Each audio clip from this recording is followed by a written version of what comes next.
कोणीकडे निघाली की भानखेडा. हा भानखेड्याला जायचं. भानखेडा. तुम्ही कुठे दिली? भानखेडा भानखेडा. शेनगाव तालुका. तुम्ही कुठे दिली की? अरे भानखेडा म्हणालो ना. हा ते मला काय होते माहितीये काय, विसरून जातो मी, बोलले की विसरून जातो. आता मला जायचंच कुठं की तेच आठवना. कुठं आता आम्हाला काय माहिती कुठं जायचं. आता असं मी विचारायलो कोणा सगळ्याला कुठं कुठे दिले, मग मला आठवलं बा. आता तुम्ही कुठे दिली? शेनगाव. शेनगावला नाही जायचं मला. हा. मला जायचंय कुठं की मला तेच कळना. तुम्ही कुठं परभणी? हा अरे बाबा शेनगाव. शेनगावला रे, पण परभणीला ना तुम्ही? अरे बाबा शेनगाव.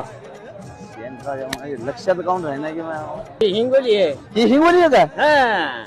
अरे देवा, हो मला जायचंय हिंगोलीला. मग हीच ही हिंगोलीला. ही हिंगोली आहे. कोण की म्हणलं मला भानखेड्याला जायचंय. मी म्हणलो. तुम्हीच म्हणल्या काय? हिंगोली जिल्हा आहे ह्यो. ही हिंगोली जिल्हा आहे. शेनगाव तालुका आहे. मी शेनगावला जाऊ काय? मला काय माहित कुठं जायचं. हिंगोलीला म्हणले ना आता. हा हिंगोलीला जायचं. हा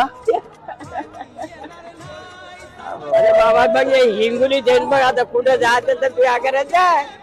ही हिंगोली आहे काय? हो जमलो बाबा. चला धन्यवाद, बरं झालं सांगल्या. नाही तर मग मी हिंगोलीला गेलो असतो बाबा. अरे हिंगोली जैन मग हे. हा हिंगोलीलाच जायचे. बरं मग झालं. जातो जागा. चला चला धन्यवाद. बरं धन्यवाद धन्यवाद. धन्यवाद. आनंद झाला.